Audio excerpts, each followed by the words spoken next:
Unidad 1. Origen y expansión del barroco en Europa.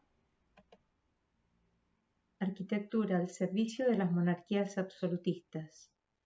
Se refiere al clasicismo francés. ¿Por qué es esto? Porque mientras que en Roma el barroco surge en torno a la religión y sobre todo en la construcción de las iglesias, en Francia el barroco va a ser utilizado por los monarcas para exaltar su propia figura. ¿Por qué? Porque en este momento se centraliza en Francia el poder del gobierno en el monarca como un monarca absoluto, o sea que concentra en sí mismo los poderes, los tres poderes, ¿verdad? Judicial, ejecutivo y de justicia. Y que en este momento de la historia Francia es la nación que tiene una mayor población y está mejor organizada. Entonces el rey quiere transmitir esa imagen de país, de nación grande, como protección de la misma nación y para avanzar, ¿verdad?, sobre el resto de las naciones europeas.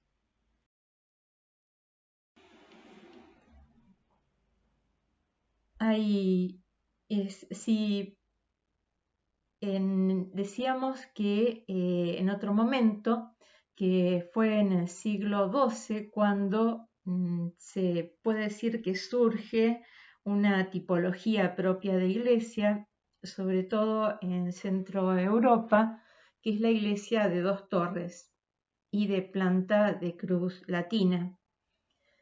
En este momento, en el Renacimiento y en el Barroco, surge la tipología del palacio, el palacio italiano en el siglo XV, que vamos a ver las características, recordar las características propias, ¿no?, que es de una planta cuadrangular con patio central, que de fuera, ¿verdad?, se ve como un bloque compacto que está formado por tres cuerpos superpuestos, que es totalmente simétrico y está coronado por una gran cornisa.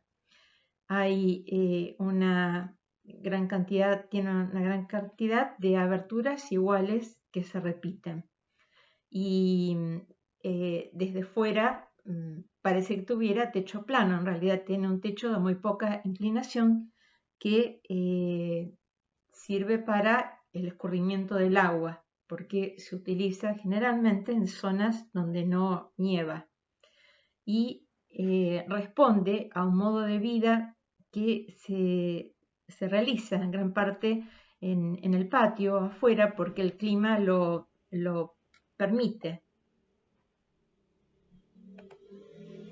En el siglo XVII, en Francia, va a surgir otro tipo de palacio que es el palacio francés.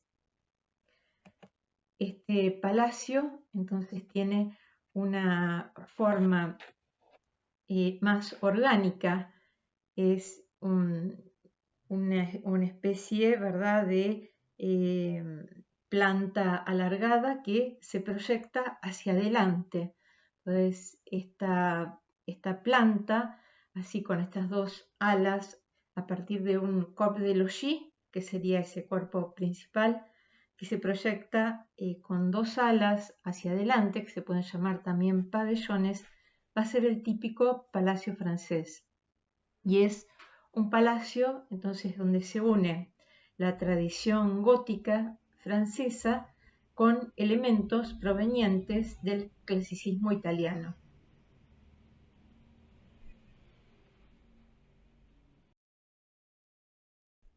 Vamos a repasar entonces los palacios italianos. Tenemos este realizado por Antonio da Sangallo, el Palacio Farnese, que está terminado por Miguel Ángel. Vemos entonces esas características de planta cuadrangular con un patio porticado, rodeado entonces por pilares o columnas y arcos generalmente de medio punto. Tiene 3 cuerpos y una cornisa de grandes dimensiones como coronamiento. Es de cubierta aparentemente plana, ¿verdad? Aunque decimos siempre en realidad detrás de la cubierta, de la cornisa, la cubierta tiene una leve inclinación.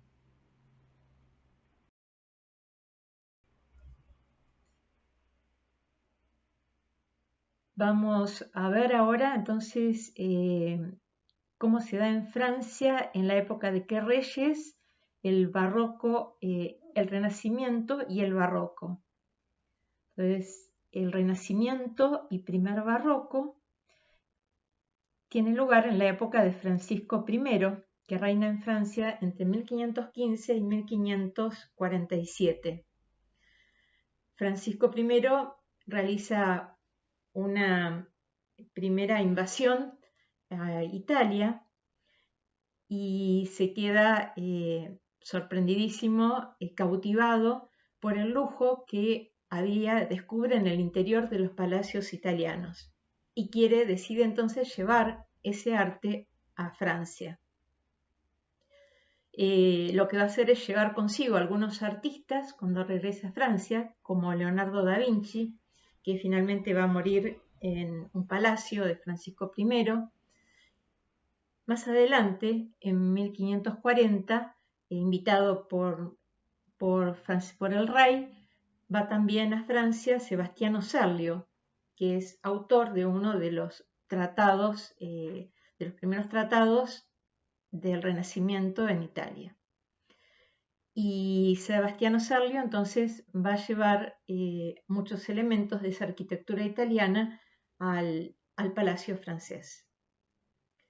Enrique IV y Luis XIII son otros 2 monarcas, entonces, de esta primera época del barroco. Vamos a ver cuándo surge el barroco pleno y tardío. Va a ser en la época de Luis XIV, que tiene un reinado muy extenso, desde 1643 hasta 1715. Y también en la época de Luis XV, que va a suceder a su padre en 1715 hasta 1774. El Château de Chambord es un palacio realizado por Domenico da Cortona para Francisco I. Este chateau, entonces, tiene en su planta las características del castillo francés, que era generalmente de planta cuadrada, y en sus extremos se situaban las torres y apartamentos en torres, ¿no? Y aquí sucede lo mismo, y él estaba rodeado de una muralla que protegía un patio de honor. Bueno, este Château de Chambord ya no es un fuerte, ¿verdad?, sino un palacio, y no tiene una muralla, sino este muro con una serie de habitaciones alrededor, con grandes aberturas, que entonces va a definir nuevamente ese patio de honor, que es donde pueden entrar los carruajes. Es la primera puerta para definir un sitio privado, ¿no?, en el caso del palacio.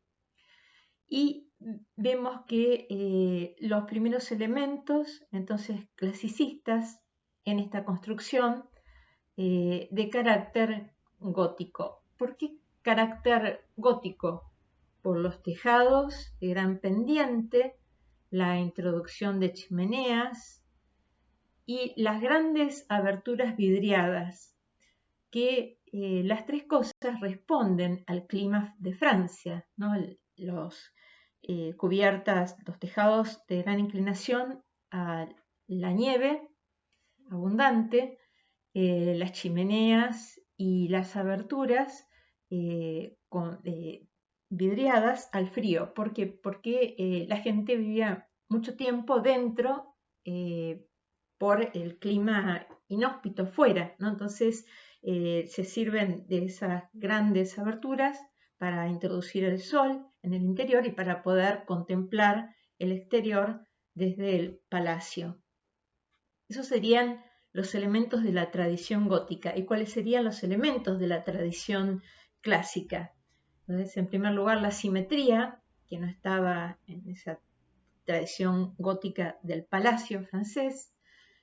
En segundo lugar, la estratificación horizontal. El edificio pueden observar que está dividido en 3 cuerpos. Y también la incorporación de órdenes clásicos. Vamos a verlo entonces con mayor detenimiento en esta imagen más amplia, ¿verdad? Entonces la incorporación de pilastras, el arco de medio punto, cornisas, el frontón en el muro que separa el cœur d'honneur, el patio de honor del exterior. Dan lugar entonces a este edificio donde se combinan tanto elementos góticos como elementos clasicistas. Un primer diseño entonces de un francés al modo clasicista se da en el Louvre, un ala del Cour Carré, del patio cuadrado del Louvre. Vemos entonces cómo se aplican esos elementos de simetría, de estratificación horizontal, de incorporación de los órdenes clásicos.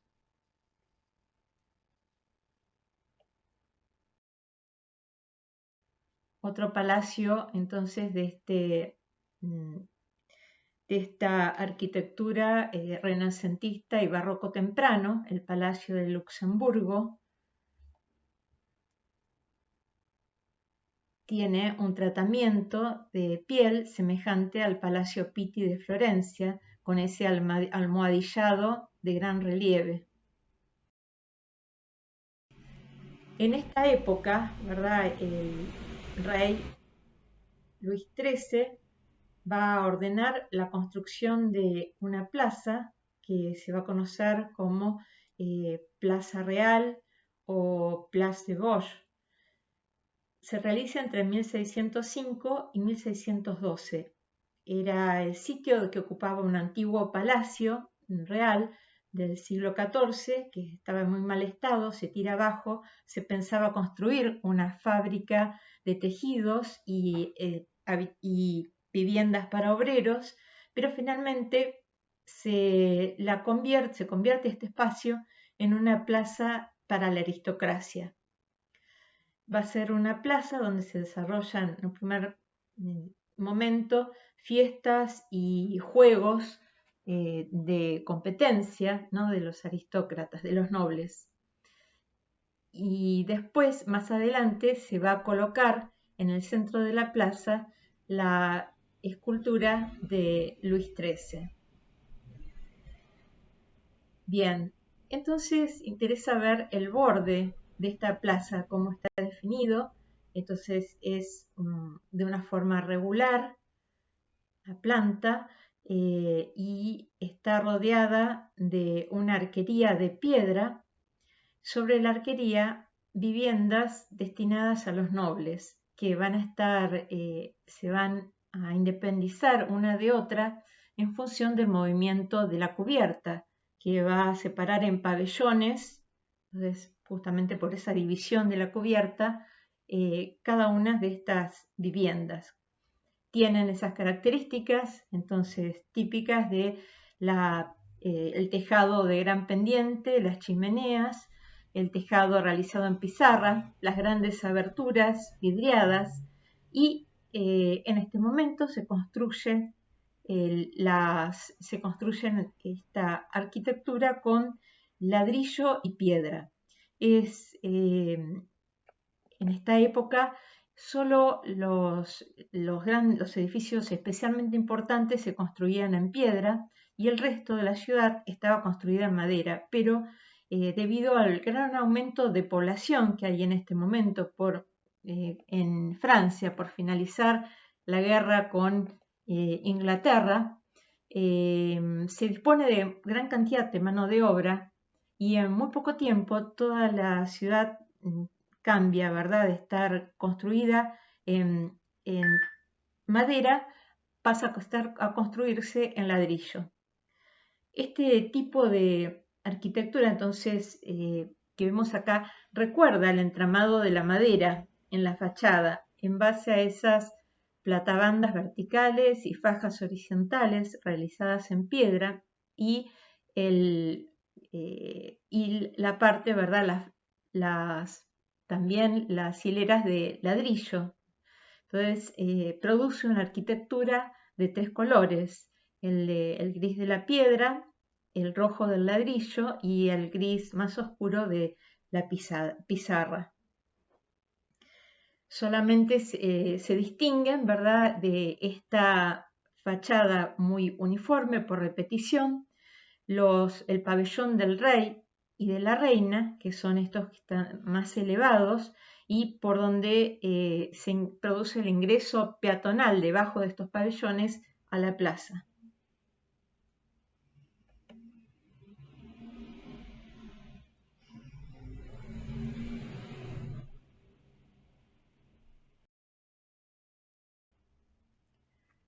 También es de esta primera época la construcción de la iglesia de la Sorbona. La Sorbona es la universidad fundada en la Edad Media y el arquitecto es Jacques Lemercier. Vemos que es una construcción que toma elementos propios del barroco italiano. Sobre todo lo vemos en la fachada y en esa cúpula con linterna.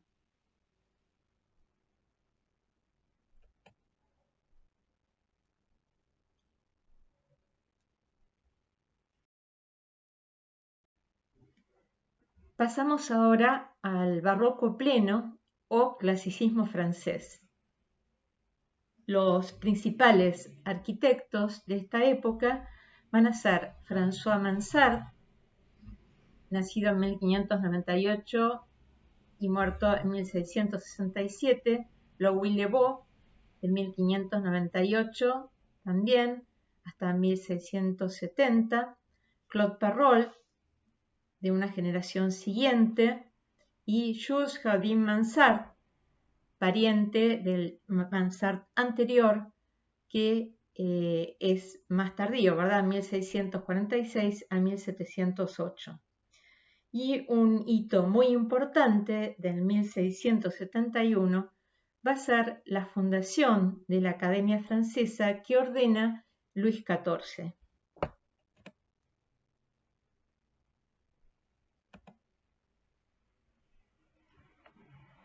En la Academia Francesa va a centralizar el rey la crítica de las artes. Se van a realizar ahí la crítica de los diseños que se hacen en los distintos campos del arte, también de la arquitectura. Se van a producir entonces tratados propios que van a ser de gran calidad, estos tratados franceses.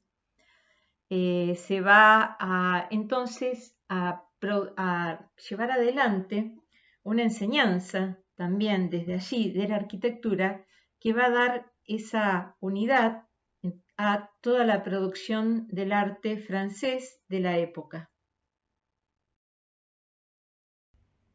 François Mansart es el primero de estos grandes arquitectos que desarrollan el clasicismo francés. Vemos esta obra suya, el Château de Maisons, que es un château donde se encarna esta nueva tipología de palacio que es la del palacio francés. Vamos a ver, entonces tenemos una primera parte que es el patio de honor, que es el sitio por donde se ingresa a la parte privada, digamos, que compone este château. Lo vemos acá cortado, ¿verdad? Estaría cortado por la mitad, falta toda la parte que no entra en la planta, que sí vemos en la fotografía, pero nos falta el límite exterior del patio de honor. El eje de simetría atraviesa el vestíbulo y al otro lado del vestíbulo, atravesando la fachada posterior del palacio, se abre el jardín. El jardín entonces va a ser una forma que junto al patio de honor no se pueden separar del diseño del palacio francés. Este jardín entonces que se va a organizar en función de este eje de simetría del palacio. Marcamos el vestíbulo, decíamos que en el patio de honor entran los carruajes, se asciende por unos escalones al vestíbulo. En el vestíbulo se puede descender a la zona de, ¿verdad?, de servicio, al subsuelo, o ascender a las habitaciones principales. Las habitaciones principales van a ser la antecámara, la cámara y el gabinete. La antecámara es el sitio, ¿verdad?, donde van a estar esperando los guardias y donde tiene que esperar el personaje que llega a ser recibido por el señor. O a lo mejor es al revés, es esperado para ser conducido ante el señor, según la categoría del visitante. La antecámara se usa también como comedor familiar, antes de que se introduzca un comedor en la planta, ¿verdad?, de residencia, ya sea del château, el hotel, etc., en Francia. En la cámara va a estar recostado sobre su cama el señor, el dueño, ¿verdad?, del château.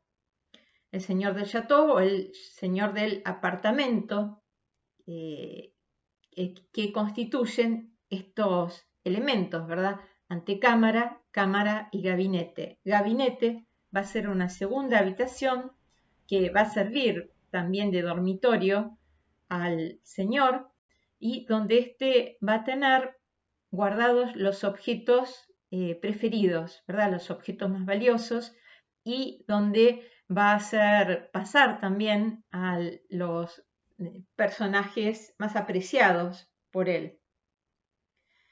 Estos tres elementos, entonces, antecámara, cámara y gabinete, que se repiten en el otro ala del palacio, del château, constituyen un apartamento cada uno y se suelen ubicar en esquina. Entonces, para poder disfrutar de la ventilación cruzada que ofrece esta disposición. Y también cabe añadir que esta distribución funcional del château no se realiza en función de la comodidad, ¿verdad?, o en función del confort, sino la función con la que cumple es la del protocolo. Él tiene que cumplir con las reglas del ritual propio, ¿verdad?, de una mansión de esta categoría. Entonces, el protocolo que se exigía entonces a la nobleza en ese momento. Vemos imágenes exteriores del Château de Mesons de las rejas, entonces vemos sí ese límite del Coeur de Honor, del patio de honor. Las características del Château, ¿verdad?, entonces que mantiene esas características de la tradición gótica, a las que se unen esas otras que comentamos anteriormente del palacio, propias entonces del clasicismo italiano. Y elementos entonces de esta fachada. Vemos como la cubierta de gran inclinación se divide en pabellones. como en los pabellones hay aberturas que se van a denominar mansardas, porque van a ser muy utilizadas por Mansart, por el arquitecto Mansart. Que hay, además de los pabellones que se adelantan en la parte central, se adelanta entonces el muro, en lo que se llama un avant de corps. Y estos avances del cuerpo principal, entonces del corps de logis, tanto en el centro, el avant de corps, como las alas laterales, ¿verdad? Son el movimiento que incorpora este barroco, este clasicismo francés. El movimiento no va a ser en este caso tanto por la línea curva, que va a ser muy escasa, sino por ese adelantarse y retroceder de los planos del edificio y también por esa articulación que tienen las cubiertas.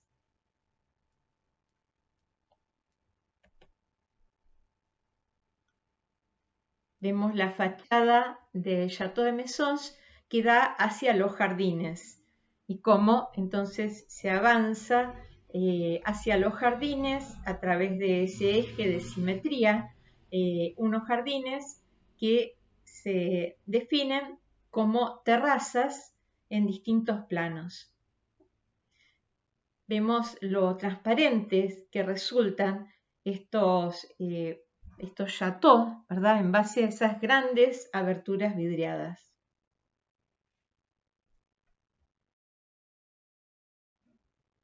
Otra imagen, entonces, otra vez de la fachada primera, la fachada del patio de honor. Vemos la incorporación de los órdenes clásicos, el avant de corps, claramente. Vamos a pasar a otro arquitecto y otro château un poquito posterior, el Château Vaux-le-Vicomte, construido entonces por Louis Le Beau para el encargado de finanzas de Luis XIV. Este hombre entonces construye este chateau inmenso y realiza una fiesta para inaugurarlo en la que se invita también al rey. El rey, después de ver el despliegue, ¿verdad?, del palacio, una fiesta impresionante en los jardines, donde se estrena una obra de teatro, hay fuegos artificiales y unos jardines muy impresionantes diseñados por Lenotre. Ya vamos a ver esos diseños.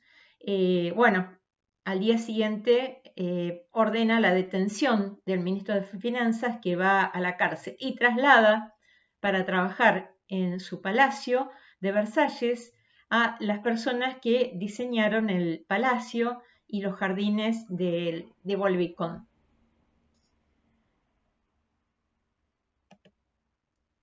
Vemos la fachada tomada desde el patio de honor, ese sitio, decíamos, a donde llegan los carruajes.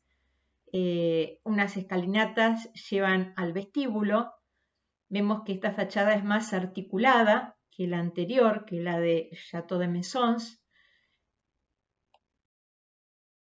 Podemos ver la planta, entonces, donde se introduce en ese retroceso, un primer retroceso del corps de logis con dos planos, en función de dos planos cóncavos y una parte que se adelanta después central, donde el artista coloca un pórtico. Vemos la planta que va a ser innovadora porque después del vestíbulo coloca el arquitecto un gran salón oval que va a estar coronado por una cúpula oval y este gran salón permite que haya una doble circulación, entonces a un lado y a otro del palacio y en el sentido, ¿verdad?, del corps de logis, una doble circulación. Y además se va a dar una disposición de las habitaciones, no solo de modo lineal, como es propia de del del Palacio Italiano, sino en forma de racimo, o sea, de clúster. Vamos a ver entonces cómo no hay un único modo de pasar de la antecámara, cámara, gabinete, sino que tenemos también de la misma antecámara podemos pasar a otra antecámara y otro gabinete, ¿verdad? Entonces esa ordenación de habitación de apartamentos en racimos, lo que se llama como ordenación, distribución, circulación tipo clúster, distribución tipo clúster. Patio de honor, vestíbulo, gran salón. Jardines, que no pueden faltar en el diseño del château francés. Antecámara, cámara y gabinete, que decíamos aparecen en una disposición tipo clúster, y la doble circulación que permite el añadido del gran salón detrás del vestíbulo.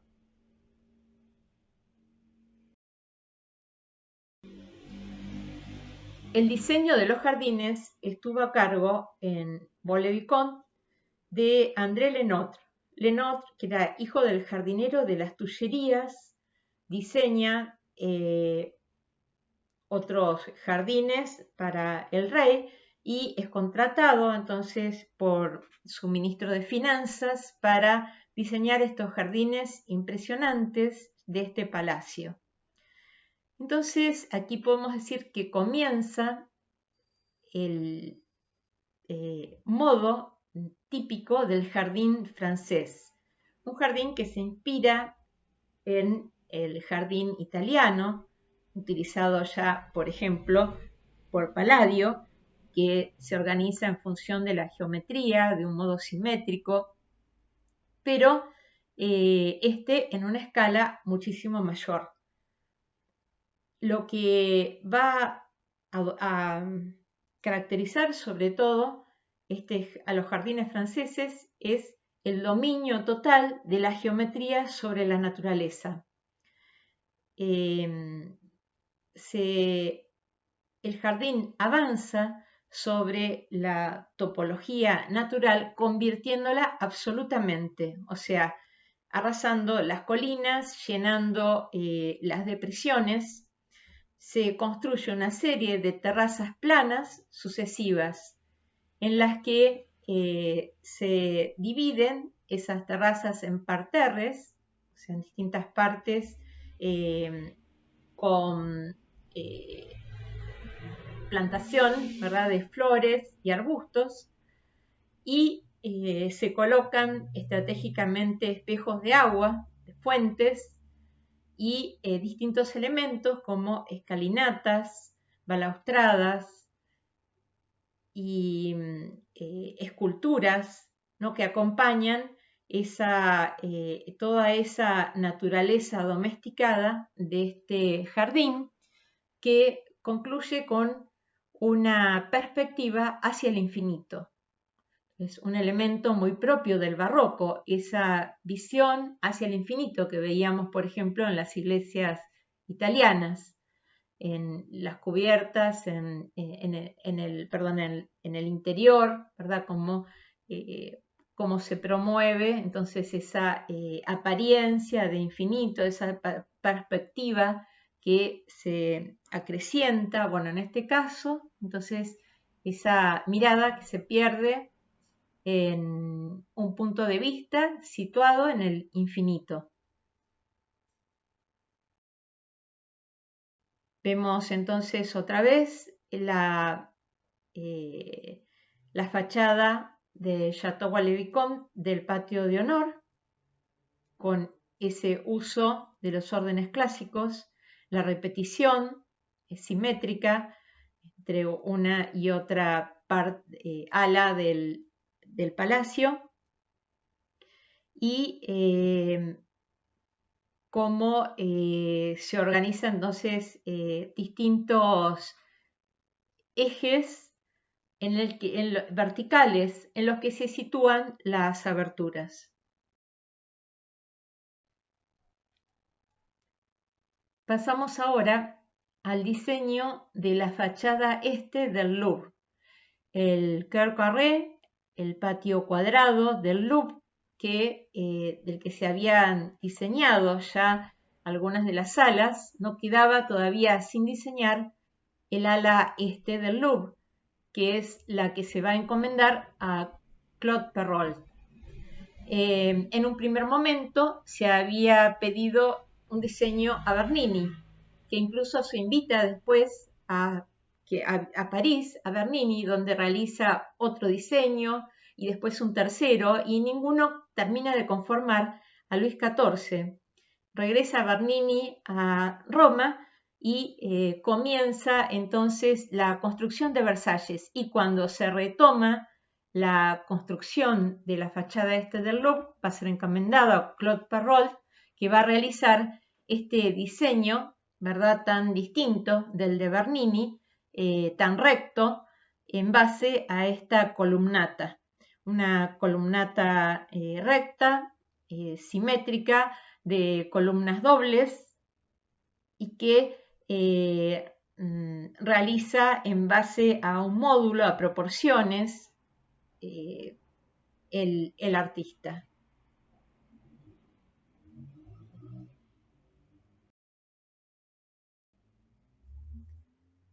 También de Mansart en esta época es la Iglesia de los Inválidos. Los Inválidos es un hospital fundado en la época por Luis XIV para los heridos de guerra, y esta es la iglesia para el rey, que está en el Hospital de los Inválidos. Vemos entonces una altísima definición del edificio, ¿no?, que termina en esa linterna con aguja y una cruz.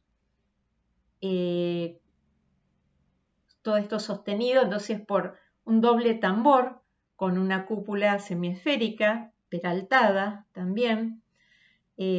Como en la fachada se trata de una planta de cruz griega inscripta en un cuadrado, y tiene en la fachada este pórtico, ¿verdad?, que superpuesto entonces en dos cuerpos terminados con un frontón. Se ve entonces cómo se utiliza para la fachada también el avant de corps que se utiliza en el palacio.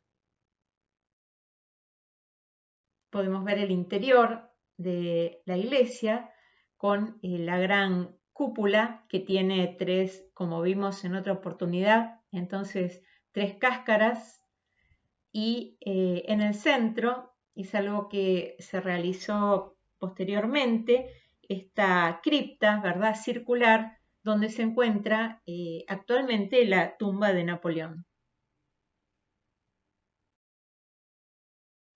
Otro elemento muy importante de esta arquitectura clasicista francesa va a ser el hotel.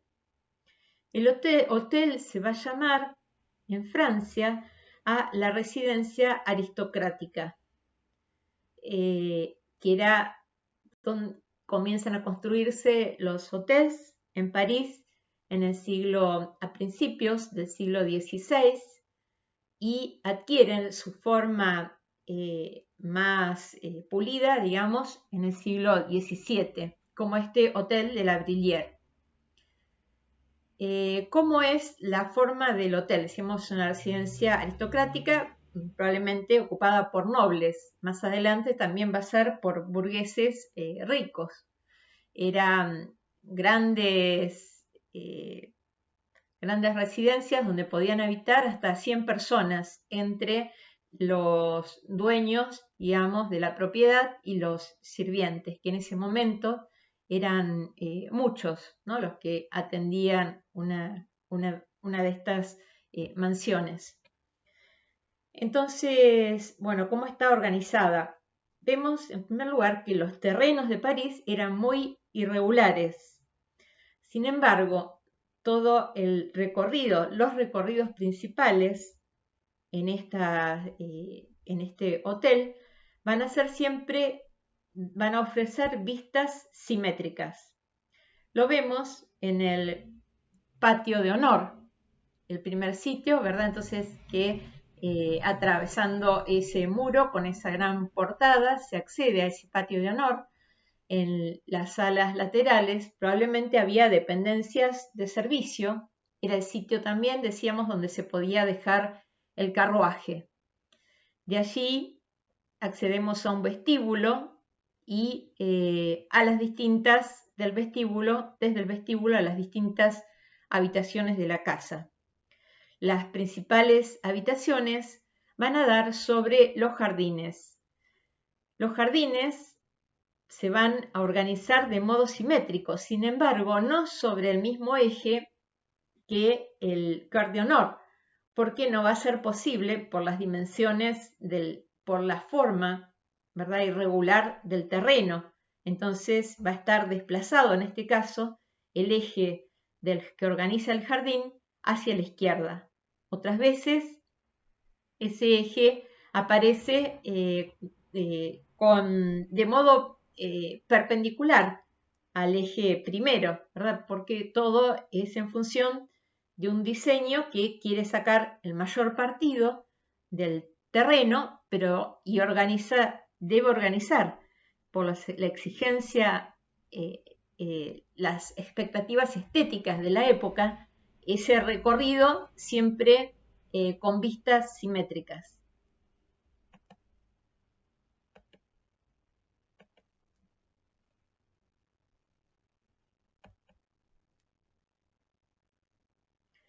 La fachada del hotel siempre era perpendicular a la calle y simétrica y de gran altura, mostraba entonces la importancia del dueño de esa residencia.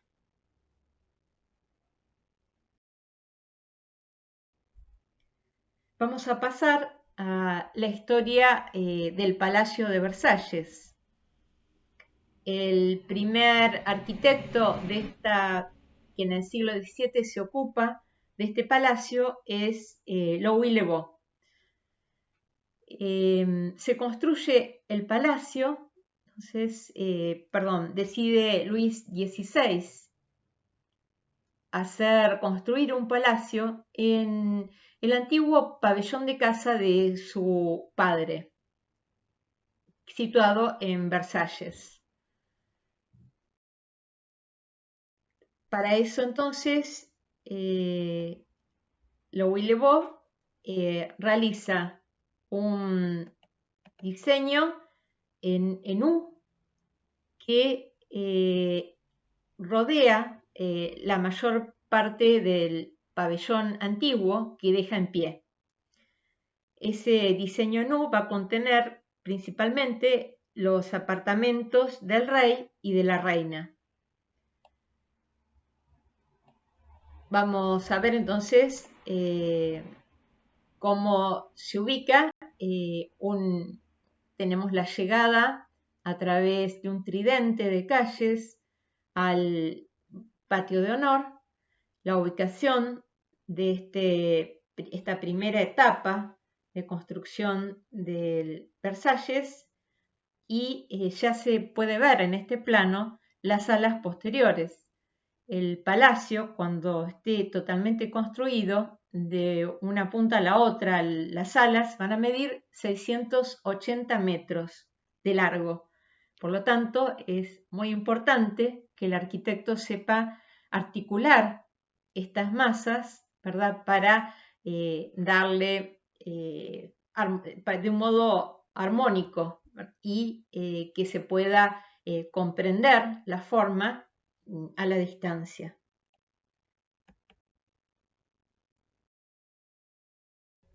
Aquí vemos la foto de ese patio de honor diseñado por Le Beau con la planta correspondiente.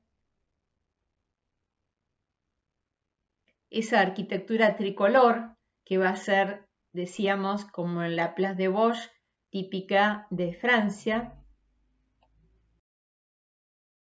Y pasamos del otro lado, el lado de los jardines, a ver esa fachada que en un primer momento, en la parte central, ¿verdad? Tenía una terraza que iba a ser cubierta la terraza por Jules Jardin-Mansart, el arquitecto siguiente que trabaja para Luis XIV y que va a decidir convertir esa terraza en la actual sala de los espejos.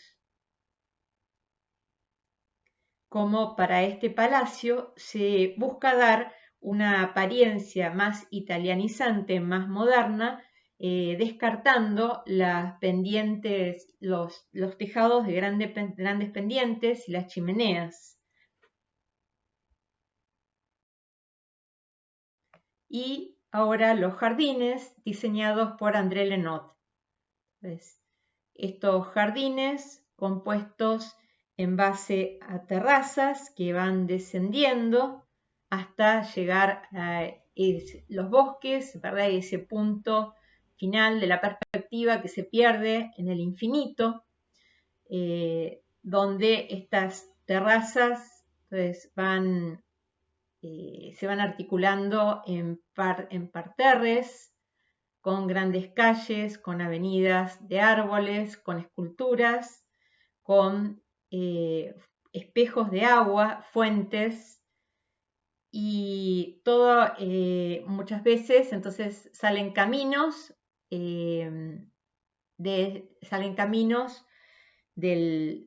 eje central que se dividen después de forma estrellada o en forma de cruz, en diagonales, dando mayor variedad al diseño, y esta naturaleza totalmente domesticada, donde también los circuitos de agua originales, ¿verdad?, han sido canalizados, o sea, todo está totalmente rediseñado a través de la geometría.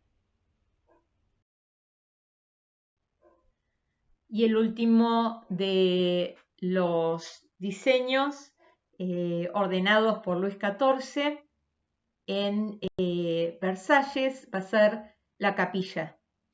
Esta capilla, que es el edificio más alto del conjunto del palacio y que entonces recuerda, aunque utiliza los elementos clasicistas, ¿verdad?, de las pilastras, los arcos de medio punto, otros elementos propios de la tradición clásica. Sin embargo, nos remite por su altura, por su verticalidad, por la cubierta, también a la tradición gótica tan querida en Francia. Vemos el interior, entonces, finalmente, de la capilla de Versalles. Tiene dos plantas. La planta superior, esta galería superior, es donde se ubicaba el rey y las personas que lo acompañaban. Y bueno, vemos que tiene una cubierta, una bóveda de cañón corrido, que está abierta a los lados por grandes ventanales, donde penetra entonces muy generosamente la luz. Eso nos recuerda entonces también a la arquitectura gótica, y está cubierta toda la bóveda y la cúpula, la semiesfera, la media cúpula, perdón, semiesférica del frente, entonces también por frescos. Y este orden corintio utilizado para el interior, entonces que le da ese carácter clásico a la arquitectura.